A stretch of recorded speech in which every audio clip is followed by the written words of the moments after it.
Masifumane ke ilizwi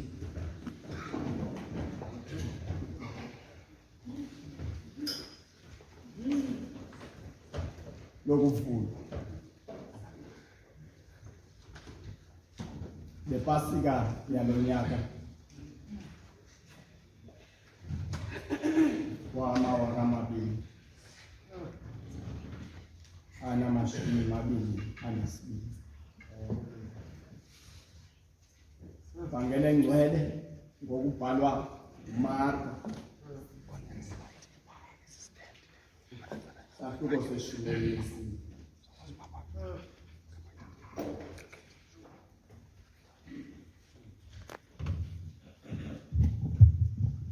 Ivesi yeshumi elinesithandathu.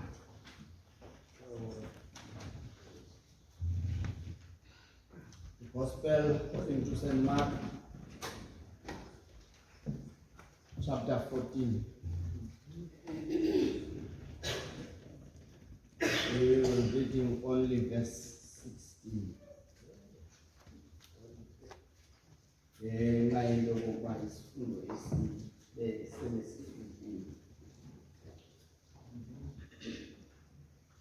Baphuma abafundi bakhe abo bayakungena kuwo umzi, bafumana kunjengoko wayebaxelele, bayilungisa ke iPasika. Ilizwi lenkosi osimayisikelele unomntu ngoku nangona phakathi.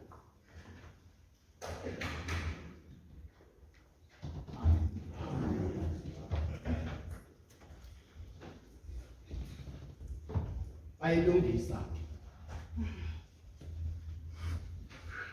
iPasika emva koba bephumile baya kuwo umzi.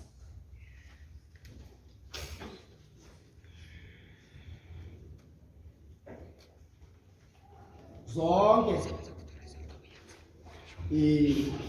ivangeli ngaphandle kwevangeli kaJohn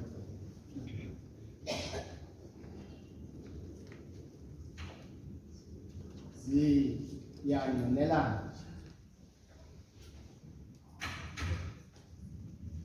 uMateyu, uLuka noMarko lo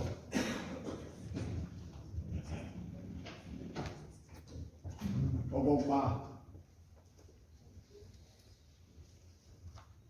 ngalo mhla iPasika iye yaqhutywa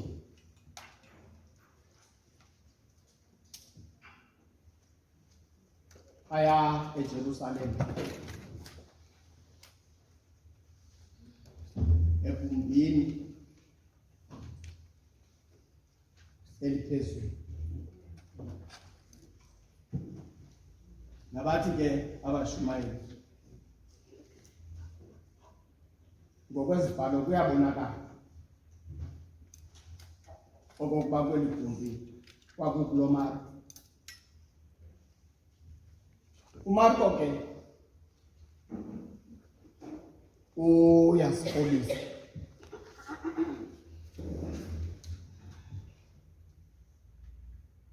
okokuba uYesu ususa abafundi bakhe. Ezinye ke iigospele ziyaxela into yokokuba yayinguPetros noYohane abasusayo. Uthi xa ebasusa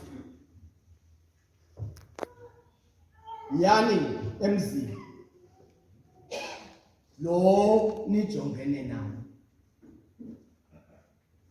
nizawuthi xa nibusondela nizawuhlangatyezwa ngumfazi ethwele umphanda wamanzi. Makathi xa egqitha apha kuni umlandeli,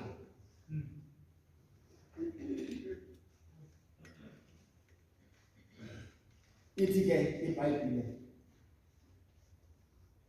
bamlandela.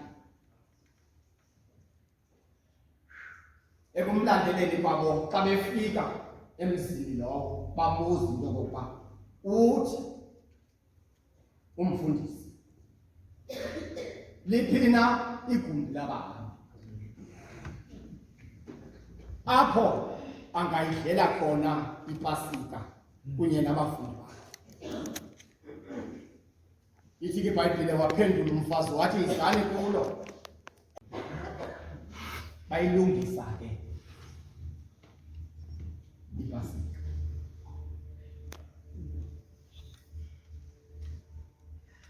Ngokwe-Christian calendar yamaJu,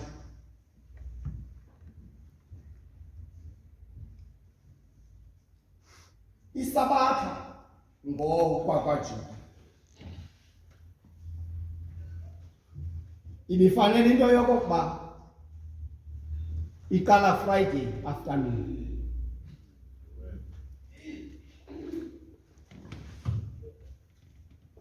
Kodwa ngenxa yento yokokuba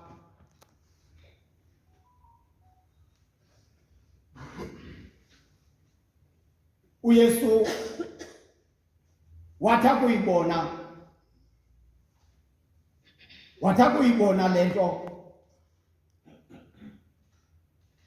wayiguqula ngoba esazi into yokokuba uFriday lo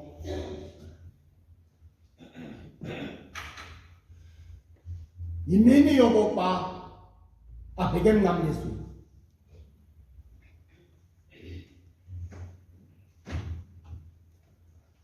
And uYesu 𝗘𝘃𝒃𝒊𝒂𝒃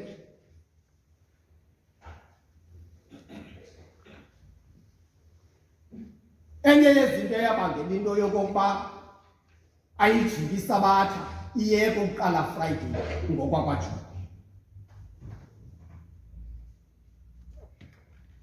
kungenxa yento yokokuba uYesu was ready for into yokokuba, okanye mandithi uYesu was ready for ukufa kwakhe.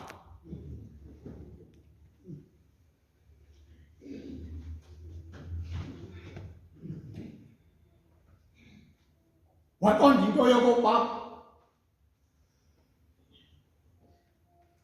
kuba kumele okokuba ufe indoda enye ukuze kusinde abantu abaninzi. Waqonda into yokokuba le nto yokufa kwakhe mayingaphazanyiswa nto. So this Friday ekuqala isabatha kwaJuda mayingaphazanyiswa nto, makafeyisane yena nokufa kwakhe, because uYesu was ready for everything ezakwenzeka during the Passover. Baphuma baya emzini.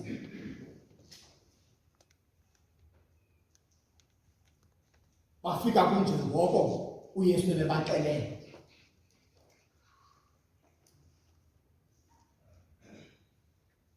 Bayilungisa ke iPasika. Phambi koba mongameli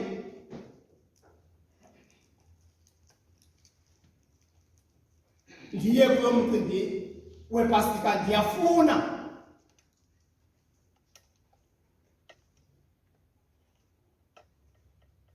ukuthi 𝗘𝘃𝒃𝒊𝒂𝒃 kuthi siyisekethe yakwa-Thina, you cannot prepare for i-Passover ungakanga usilungise wena yourself. Uqala awuzukwazi ukulungiselela iPasika ungakanga usilungise wena, because le nto iPasika iqala kum nawe.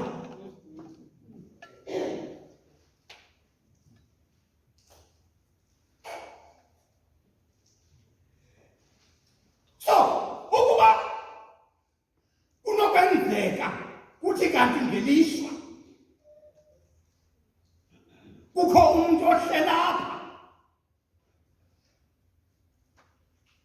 ongayilungisanga inhliziyo yakhe for iPasika, kwawube ukuvula kwethu lePasika kulilize, ngoba mandiyiphinde le nto, iPasika nguwe. Amen. Okanye iPasika iqala kuwe. Ukuba bekungekho thina, ngekungekho Pasika,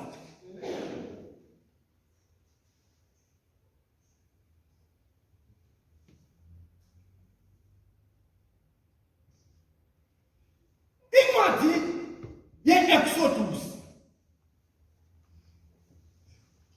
chapter 12 iwuqalile umcimbi wePasika.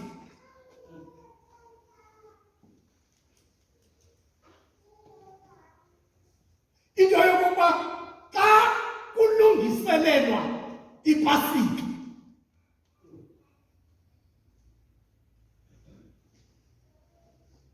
akonwatywa. Comment about Thina. 𝗘𝘃𝒔𝒊𝒂 sisithi iPasika yalonyaka ibimnandi ngeyona ndlela. Ufumanisa into yokokuba abantu bebonwabile ePasikeni.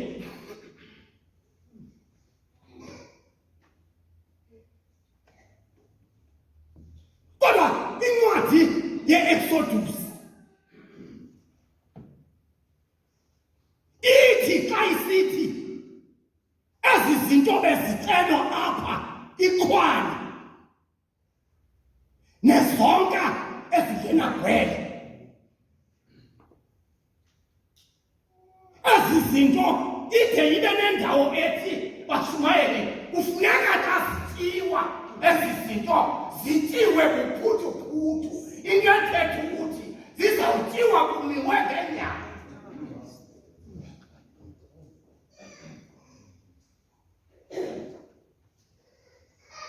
Ngoba kutyiwa iPasika kaThixo.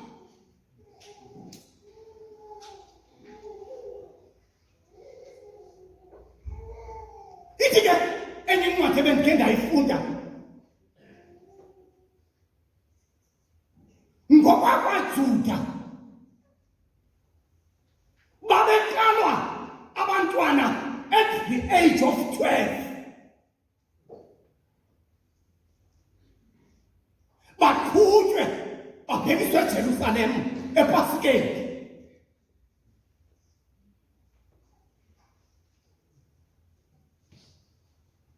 Ngoba le nto iyiPasika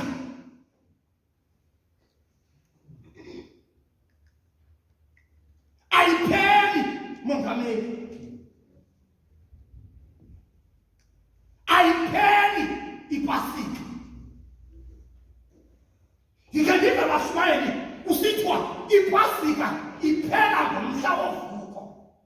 Remember, bendikhe ndathi asinawuze sikwazi ukuyivula iPasika ka-2022 ungakange wena uvule iPasika apha kuwe.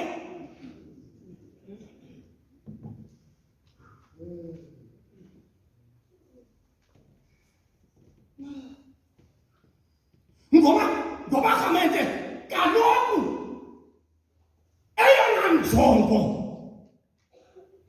yokokuba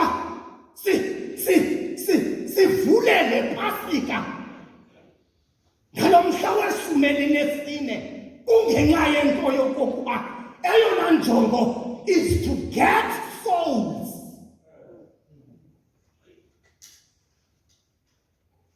Kaloku kudla ngokutsho nina nithi bakho ongabanikanga le mfikelelo.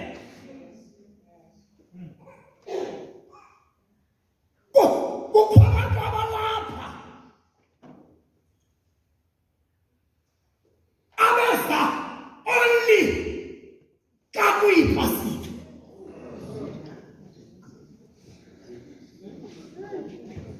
Beze ecaweni only xa kuyiPasika. IPasika kubo iqale namhlanje ngoLwesine iyophela ngecawa. Rhamente ayipheli ekaThixo iPasika.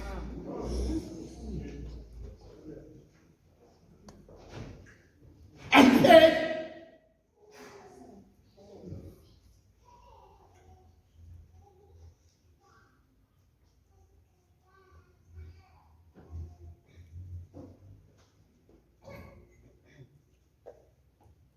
Ulapha ke uYesu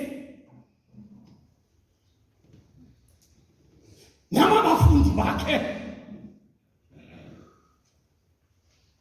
apha kweli gumbi eliphezulu. Jonga kwale yento yokokuba phakathi kwezinto ezenziwayo apha usazawuyenza lo nto umongameli kubekho nomthendeleko wenkosi. Lo lidla ngokuthi xa nithetha nithi ulapha Nkosi ndikubonayo ndakuguqa esithebeni sakho uphela bonke ubuthathaka bakho.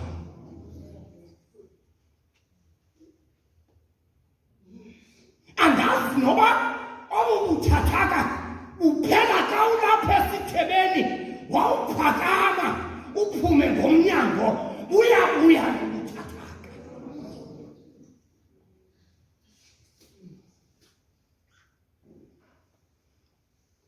Kodwa okokuba uyivula iPasika kuba ivulwa ngumathanda nawe uyivule, kodwa ungayivulanga entliziyweni ubuthathaka buzawuphelela apha.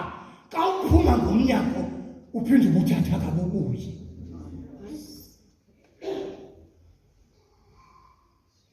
Kodwa okokuba uvula iPasika eyinhliziyo yakho, uyivulele into yokokuba umnikazi wePasika onguYesu asebenze ngaphakathi kwakho ukuze nawe ube yiPasika. Ngoba uthi uYesu ukuba ningabalandeli bam yibani ndibaxelisa.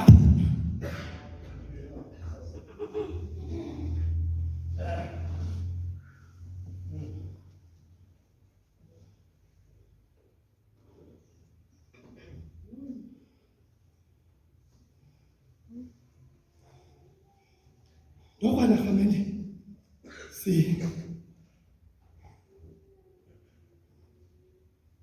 sivula le Pasika ka-2022.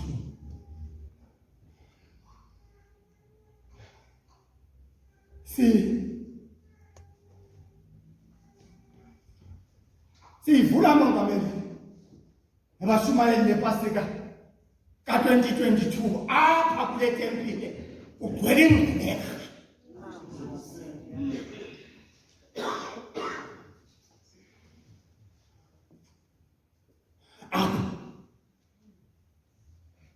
Abanye baqale ukuba zingqibeka phambi kweCovid. Ithe ifika iCovid base babesele bengqibekile already because asiyo COVID yodwa esingqibekhileyo, ifike iCovid yongeza phezu kwengqibeka.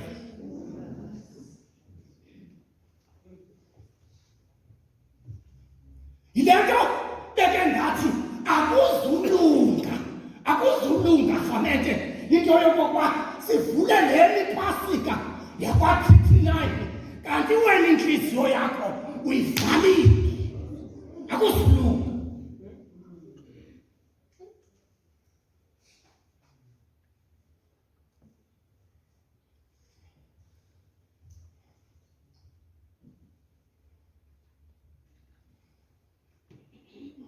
uThixo uthi Ndlovu uMoses nomntakwabo uAaron uthi indoda nganye mayithabathe ichwane ngokwendlu kayise yandinika le nto into yokokuba sisaya ekubeni mvangelusiyo le nto iyipasika ibe yinto yefemeli ibe ngumna nendlu yam siyapha.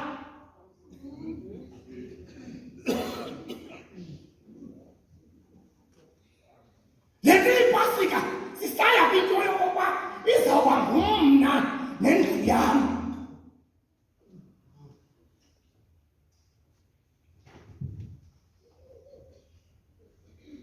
Ngoba le nto iyipasika nguwe nezenzo zakho.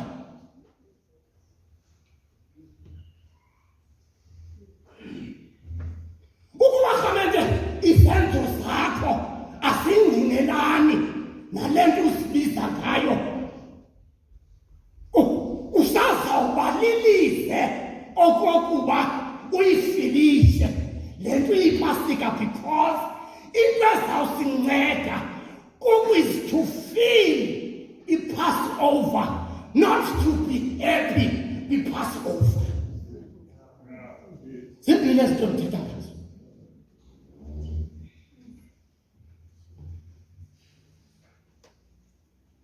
Uyise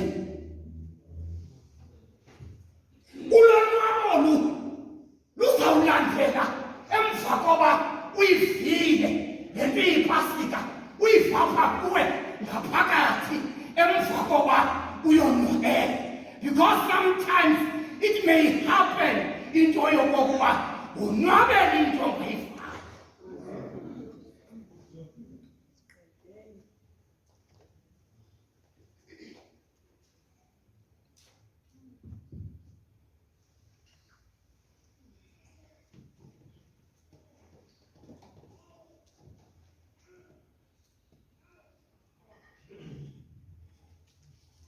Ndiyagqibezela ke ipasika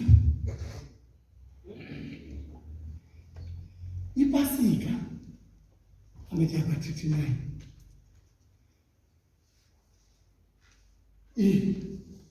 ihamba nee-responsibilities. Mandiphinde le nto iyipasika ihamba ne-responsibility 1. 2, le nto iyipasika ihamba ne-commitment.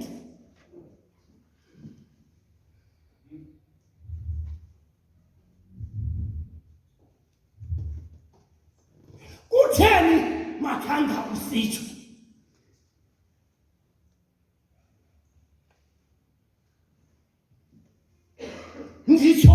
Nditsho kuba nalapha bakhona abantu abanjalo. Kukho abantu apha epasikeni abaphila kwinto ethile.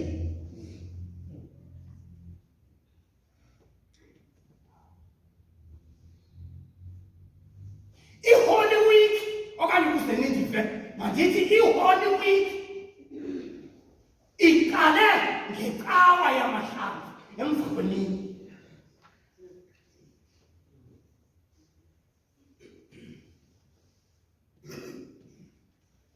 Sayigqibezela izolo. Kodwa mongameli ngelishwa ukuba bekunokwenzeka kuthi kanti kwezi nkonzo zonke ndizicelayo bekumakisha irejista.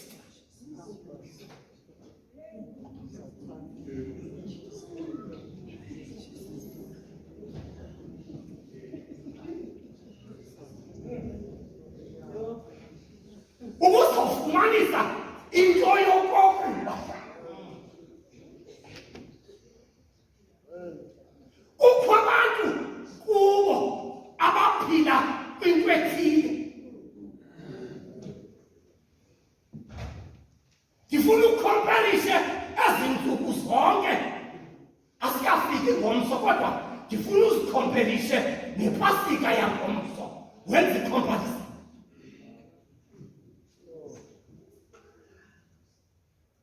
Uyafumanisa into yokokuba olu suku lwangomso luzozibetha zonke ngoba ipasika kwabanye abantu lusuku oluthile. Ndithe kuwe ngokwe-Christian calendar yakwaJuda isabatha yayiqala Friday afternoon, kodwa uYesu wayiphelisa loo nto.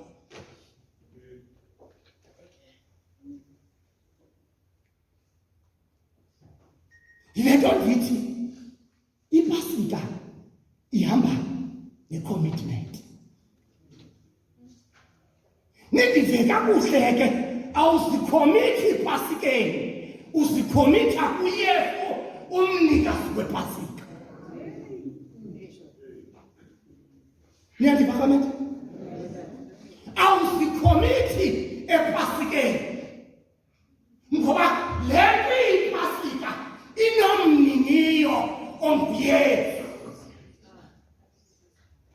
Lokhu funeka thina sizikhomithe kuye, not epasikeni.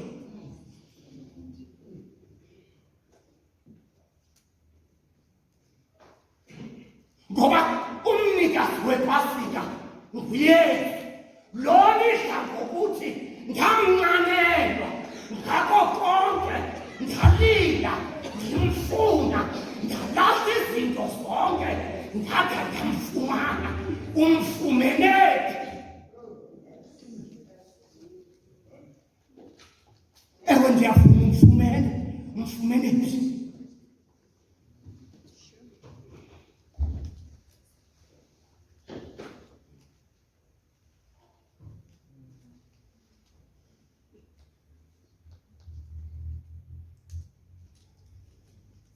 Ndivele into kwakwakamente kulo nyaka ka-2022 ningayikuli niyiyeke esithubeni laa ngomithi ndiyakulangazelela Jerusalem entsha, imizamo yam yokuphela ndakufika kuwe. Sowufikile?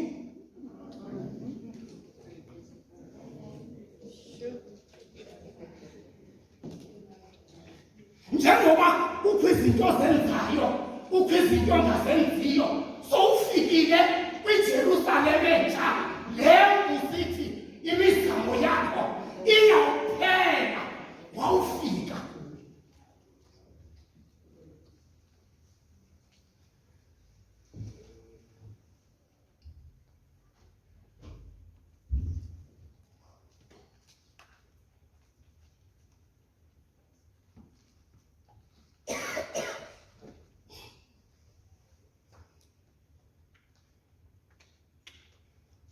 Cela uthetha le nto xa ndigqibezela.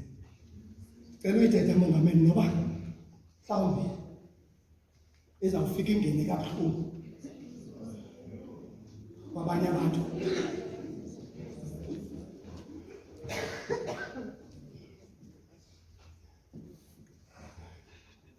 Apha kamete,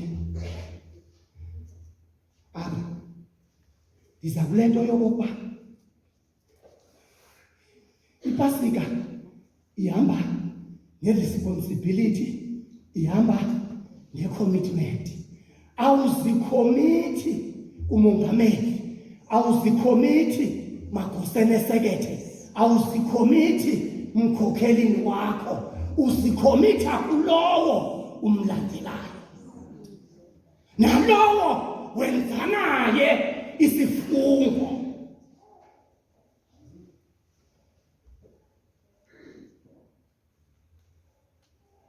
Ithi ke le nto ndiyayithetha, apha ngoku kule Pasika, kule ka-2022, apha le nto ndizayithetha anizuyithatha negative. Apha kule rhamente ikhoyo apha kukho amarhamente angengomalungu konke.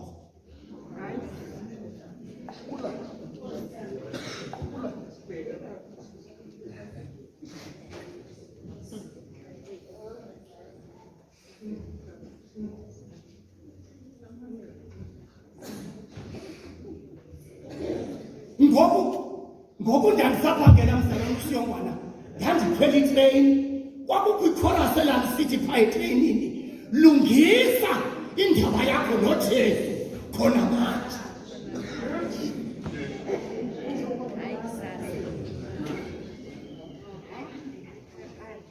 Uyabona ke le nto ndiyithetha ngabom kuba ndisazi into yokokuba emntwini ngamnye olapha kukhona into kuthiwa kwaZulu msumpa kuthiwa ngunembeza.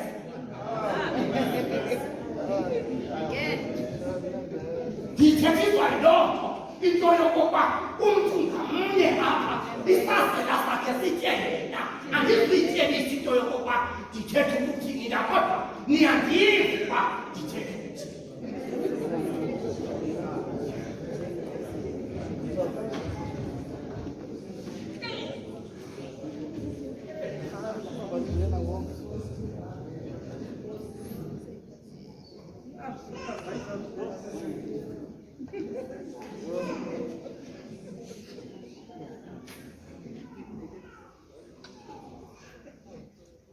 Asizokwazi rhamente ukuhambela phambili nePasika, kukho izinto esishiyayo. Ngoba uYesu ngela xesha aphume eBhethani abheke eJerusalema, inqwelo yakhe ibihamba apha endleleni igoqoza, ilayisha bonke izithulu, izikhwana, izilayisha zonke, zithulunyeziswa, zimfama khangelani, zikhwala nahanjiswa. Mjuliseni nonke ngoba uphilile inwele, unceda izifo zonke, bayeza ezisikhwele. uYesu uyabanceda bonke.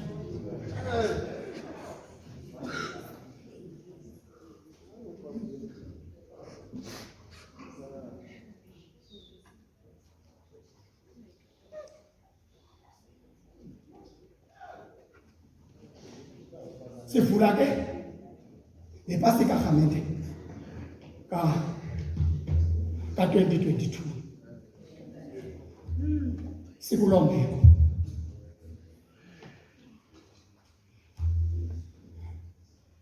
Sivula nePasika ka-2022 uthi ke uMarko baya egumbini eliphezulu, bafika kunjengoko uYesu ebebayalele, bafika kulungisiwe zonke izinto ebefanele into yokokuba zenziwe egumbini lokudla iPasika, zenziwe.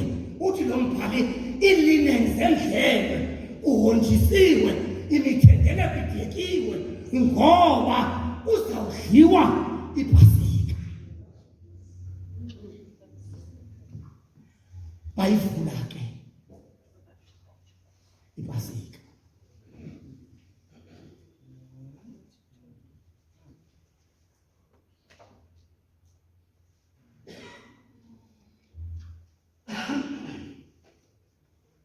uYesu ke nanjengabantu abangcolileyo ndiyehla ke ngoku, uYesu nanjengabantu abangcolileyo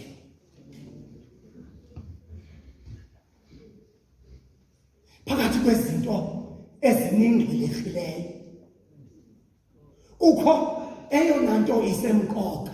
Abanye abantu abalapha basantwizisa nangoku ngenxa yokuphulukana nezihlobo nezalamane zabo. Kodwa nakuleni Pasika uYesu sememnyango athi ndimemnyango ndinkonkoza. Ukuba ubani olapha unovula inhliziyo yakhe nakuleni Pasika, mna Yesu ndinokungena enhliziyweni yakhe ndidle naye.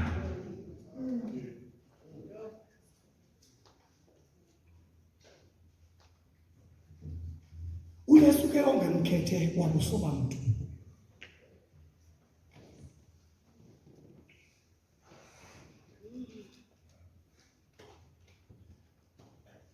Makapholisa amanxeba.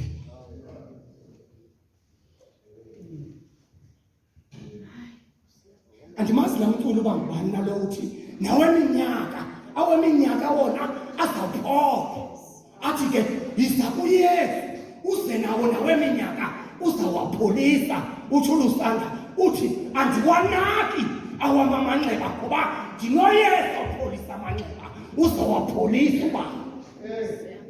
Thixo makanipholisa amanxeba nakuleni Pasika ukuze nimthande uThixo, nimthembe uThixo, nibe nokonwaba nikuThixo ngoKristu Yesu Nkosi. Amen.